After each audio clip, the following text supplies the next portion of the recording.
ओम श्री साई राम। जून 2001 में मुझे प्रशांति सेवा का अवसर भी प्रदान हुआ था। इस साल मुझे गणेश गेट के क्षेत्र में ग्रुप लीडर की ड्यूटी प्रदान की गई थी।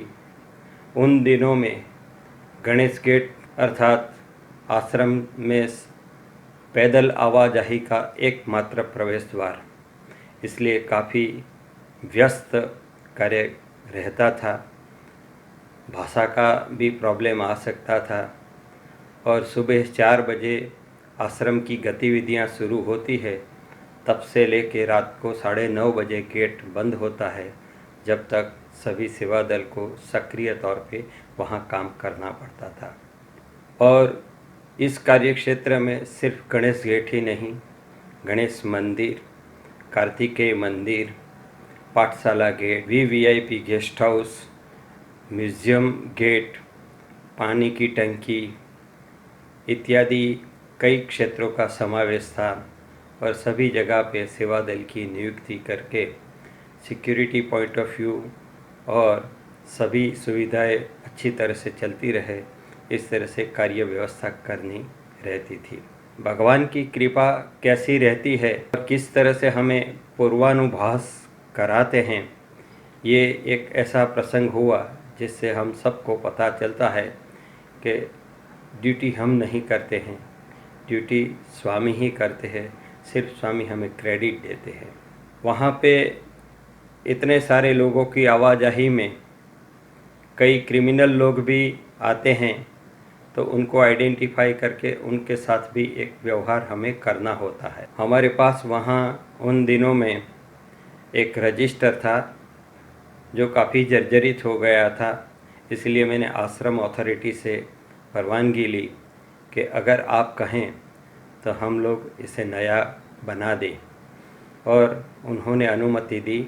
हमने वो रजिस्टर नया बनाने की शुरुआत की, और वो शुरुआत में जो क्रिमिनल थे, इनके फ़ोटोग्राफ, इनकी डिटेल वगैरह लिखना होता था। मैं ये काम करते करते सोच रहा था कि इतनी सारी भीड़, इतनी सारी आवाजाही में ये सब लोग यहाँ से गुजर जाए तो हम कैसे उनको ढूंढ पाएंगे। लेकिन एक दिन ऐसा हुआ, दोपहर 3:30 बजे एक व्यक्ति आश्रम में प्रवेशी। मेरी दृष्टि इनके ऊपर रही और तुरंत मुझे स्ट्राइक हुआ कि शायद ये व्यक्ति का फ़ोटोग्राफ मैंने क्रिमिनल रजिस्टर में देखा है, और काफ़ी उम्र वाली व्यक्ति थी, इसलिए मैंने इनसे आग्रहपूर्वक, विनंतीपूर्वक रिक्वेस्ट किया कि सर आप ये चेयर पे बैठ जाइए। उन्होंने मुझे कोऑपरेट किया, वो वहाँ आए। फिर मैंने रजिस्टर में वेरिफिकेशन किया, हूबहू वही व्यक्ति, उसी दिन वो रजिस्टर का पन्ना बनाया था और वो व्यक्ति मेरे सामने थी। मैंने विनम्र भाव से वो व्यक्ति को रजिस्टर दिखाया और इनसे कन्फर्मेशन लिया कि ये जो इन्फॉर्मेशन आपके बारे में है, मुझे नहीं पता कि आपसे क्या गलती हुई है, लेकिन आपके लिए आश्रम में प्रवेश निषेध है। उन्होंने स्वीकार किया और वो वापस चले गए। मैंने इनकी ओर से स्वामी को प्रार्थना की कि भगवान और भक्त के बीच में हम कौन होते हैं, लेकिन जो 2000 में स्वामी ने मुझे एक शिक्षा दी थी कि ड्यूटी, डिवोशन और डेडिकेशन इस तरह से होना चाहिए कि जहाँ इमोशन का कोई स्थान न हो, लेकिन हमारे व्यवहार में, हमारी वर्तन में वो विवेक आए जिससे जिस व्यक्ति से हम बात करते हैं वो कभी बुरा न लगे, ऐसा व्यवहार करना चाहिए। इस तरह से स्वामी हमें हर पल शिक्षा देते हैं, पूर्वानुभास करके नई नई जीवन में उपयोगी होने वाली बातें बताते हैं। प्रशांति सेवा साधना एवं जीवन का सबसे उपयोगी माध्यम है, ये मैंने यहाँ अनुभव किया। एक दिन ऐसा हुआ, सुबह 4 बजे आश्रम के सिक्योरिटी ऑफिसर वहाँ आ गए थे, नंदा साहेब। वो लोग सब मिलिट्री और सुरक्षा में से रिटायर्ड होके ड्यूटी करते हैं तो इनकी सोच और हमारी सोच में काफ़ी फ़र्क रहता है। हम भक्त के तौर पे सभी इंसान में अच्छा ही देखते हैं, लेकिन इनका देखने का नज़रिया कुछ अलग रहता है। ये सेवा के दौरान मुझे एक और बात जानने मिली। ऐसा हुआ, एक व्यक्ति सुबह आश्रम में प्रवेश ही उसने एक बैग कैबिन के सामने के क्षेत्र में रख दी और फिर वो गणेश गेट पे गणेश जी की पूजा करने चला गया और उसी दौरान नंदा साहब का वहाँ आना हुआ। नंदा साहब ने मुझे बुलाया और बताया कि ये बैग किसकी है। मैं बोला किसी भक्त ने रखी होगी, इधर क्यों रखने दिया। उसने मुझे बहुत डांटा। अब इतने सारे लोगों में मैं व्यक्ति को कैसे पहचानूं, इसलिए मैंने वहाँ जाके बैग को उठा के थोड़ी दूर एक वॉल थी वहाँ पे रख दी। तो फिर इससे भी ज़्यादा डांट मुझे पड़ी। एक क्षण मैंने ये विचार कर लिया कि अब इतनी परिस्थिति में और ऐसे व्यवहार के साथ हर रोज़ ड्यूटी करना और इतने सारे लोगों को नज़र रखना शायद हमारे बस की बात नहीं है। मेरी आंखों से आंसू आ गए, लेकिन नंदा साहब को कोई असर नहीं हुई। उसने मुझे बहुत डांटा, मुझे यहाँ तक कह दिया कि तुम्हें सेवा दल से निकाल देना चाहिए।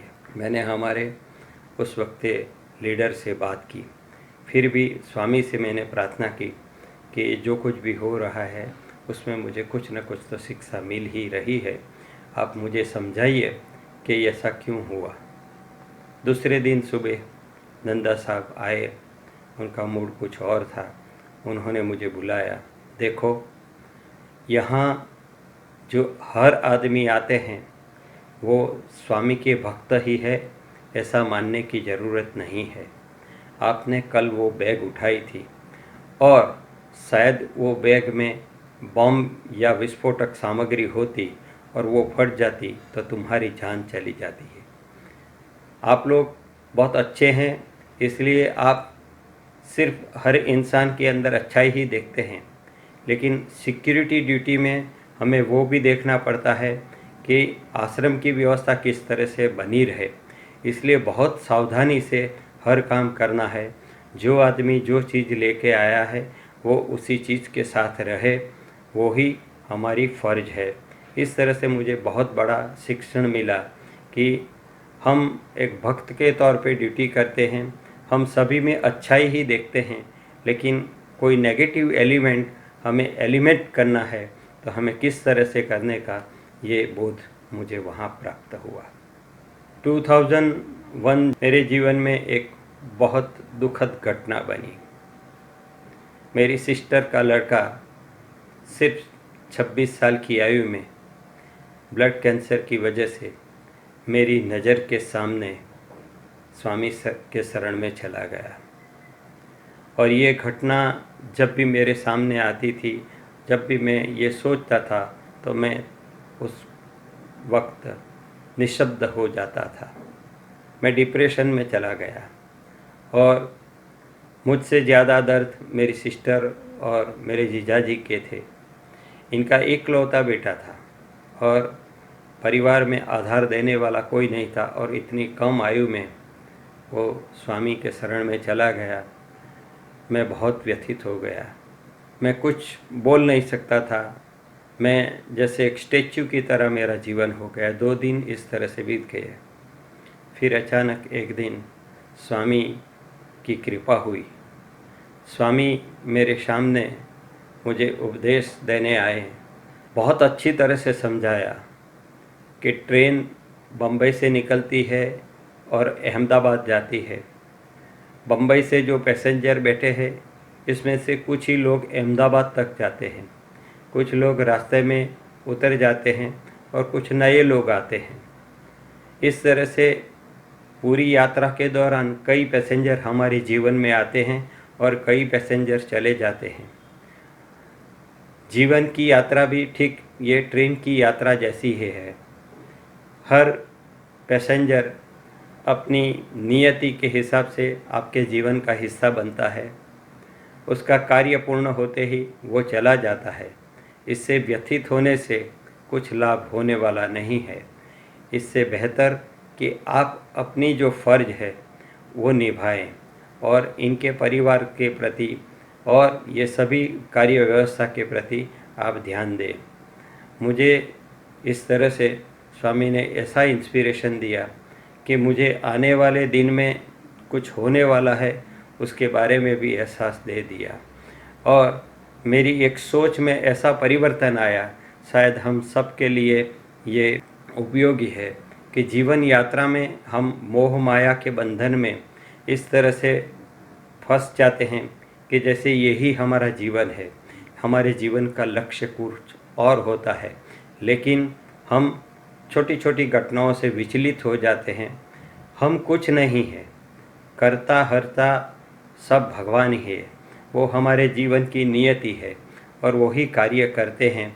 हम सिर्फ कठपुतली की तरह रोल करते हैं और हमें जो रोल दिया गया है वही हमें निभाना है। ऐसा ज्ञान हमें स्वामी ने दिया। और 2 अक्टूबर को मेरी माँ साई शरण हो गई।